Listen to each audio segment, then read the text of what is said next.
On the Authorship of Hebrews, The Case for Paul, by Félix H. Cortez. Félix H. Cortez, Ph.D., is a professor of New Testament literature at the Seventh-day Adventist Theological Seminary, Andrews University, Berrien Springs, Michigan, United States. The authorship of the book of Hebrews can be a sensitive issue. The New Testament places Hebrews among the letters of Paul, but Hebrews itself does not identify the author. Most scholars think it was someone close to him, but not Paul himself. Three scholarly positions regarding the authorship of Hebrews exist. One is that Paul could not have been the author. A second asserts that we do not know the author. The third, similar to the second, says that though we do not know who wrote it, Paul is, nevertheless, most likely the author. This article provides biblical and historical evidence for the second and third positions. The case against Paul. Most scholars believe that the book of Hebrews had long circulated independently before being accepted into the New Testament canon. And it was accepted only through the fiction that Paul had written it. There are several reasons for this position. First, why did Paul not claim authorship as he did in every letter he wrote? The anonymity of the document does not seem accidental. The first sentence of Hebrews, where Paul would normally identify himself, is so beautiful and balanced from the perspective of its Greek construction that the author spent considerable time and effort writing it. Certainly, Paul, if he had wanted to, could have named himself as the author. Second, early on, there were doubts about the authorship of Hebrews. In the first half of the 2nd century AD, Marcion rejected the book of Hebrews. It is reported that Irenaeus, later in the century, rejected the Pauline authorship. The Muratorian fragment, a list of New Testament books likely created toward the end of the 2nd century AD, did not include Hebrews. Around the beginning of the 3rd century AD, Tertullian attributed Hebrews to Barnabas. Also in that same century, Gaius of Rome, Hippolytus, and the Arians rejected the Pauline authorship of Hebrews. The perception in antiquity was that the churches of the East apparently accepted the Pauline authorship of Hebrews, a position rejected by churches in the West. Third, church scholars early recognized differences in style between Hebrews and the letters of Paul. Clement of Alexandria, around the beginning of the 3rd century, suggested that Paul had written Hebrews originally in Hebrew and that Luke had translated it into Greek. Origen suggested that Paul probably was the author of the ideas, but that another person had taken notes and published them. Only God, he concluded, knew. Fourth, and importantly, some argue that Paul could not be the author because the author includes himself among those to whom the gospel had been confirmed, having heard it from those who had heard Jesus in person. Paul, however, argued in Galatians that he had not received the gospel from anybody but directly from God instead. Finally, there are important theological differences between the letters of Paul and the book of Hebrews. One example is that no letter of Paul refers to Jesus as high priest, an idea central to the argument of Hebrews. For these basic reasons, most scholars today reject the idea that Paul wrote Hebrews. The case for Paul. These arguments, however convincing they might sound on the surface, are not really very strong. First, Hebrews does not identify the author as Paul's other letters do, because the book most likely is not a letter. Hebrews identifies itself as a word of exhortation, an expression that both in the synagogue and in the church refer to sermons. Hebrews is, therefore, probably a homily intended for a specific congregation to which a postscript was added, and then it was sent as a letter. Hebrews is anonymous to us, but not to the original audience. The author requests them to pray for him so that he may be restored to them sooner, which indicates they knew who was writing to them. Furthermore, though rejecting the authorship of Paul for other reasons, Harold Attridge has identified 33 parallels between the postscript of Hebrews 13:20 to 25 and the letters of Paul, several very striking.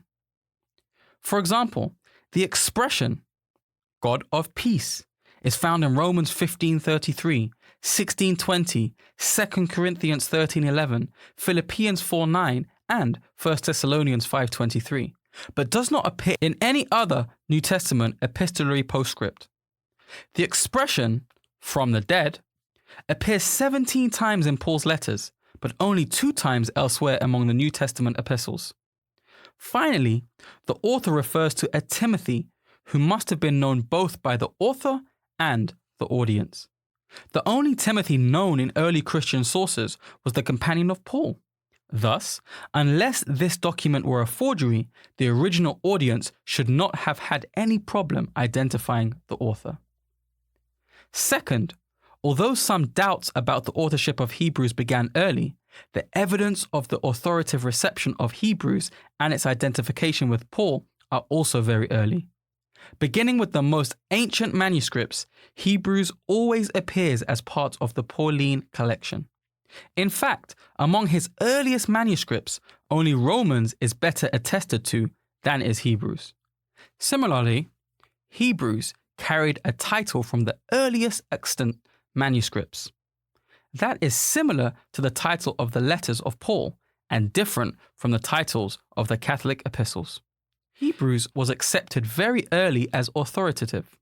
First, Clement, the oldest extant work of early Christian literature, composed around AD 96, alludes to Hebrews and other writings of Paul, holding them in high esteem even though, with one exception, he does not identify any author in those references.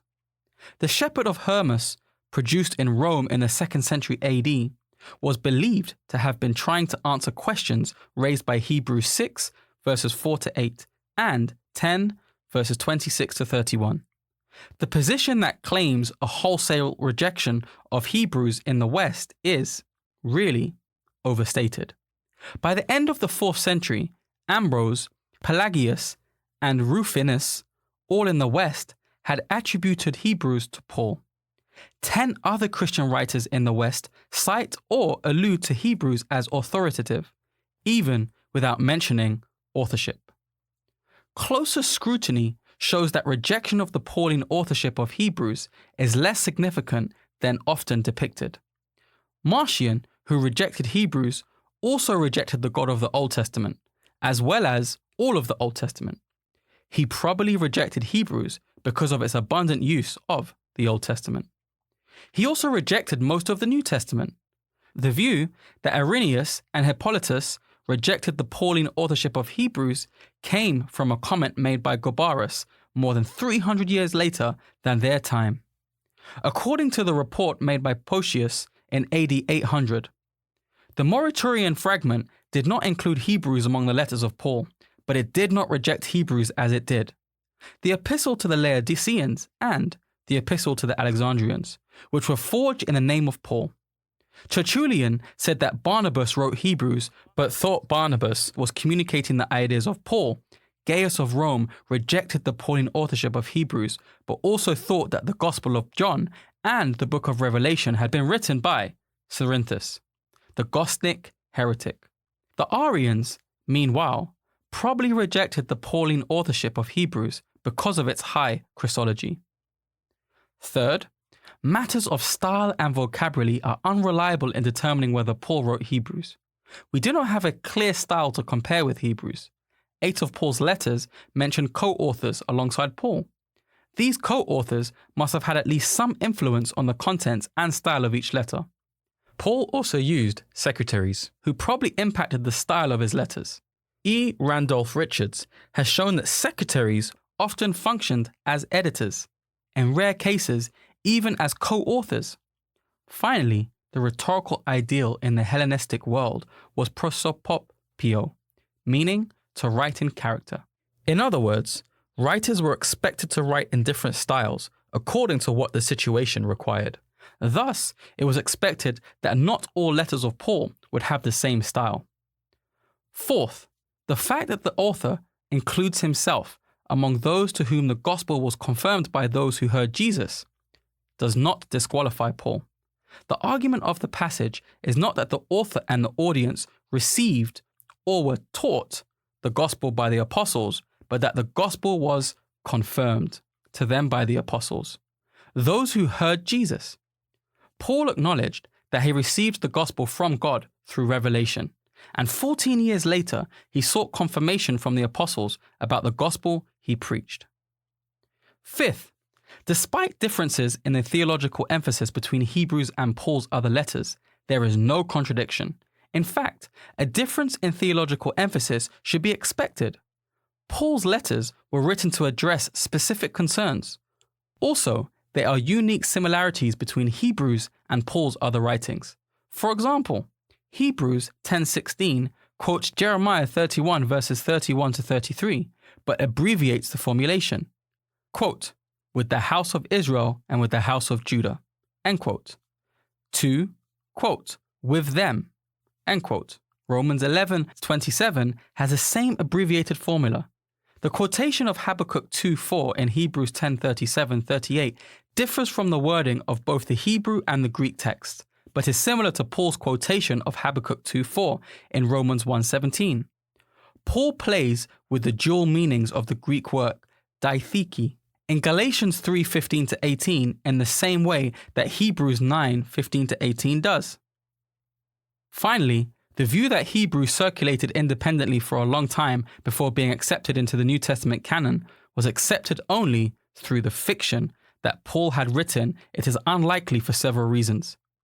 First, there is no manuscript evidence that Hebrews ever circulated alone.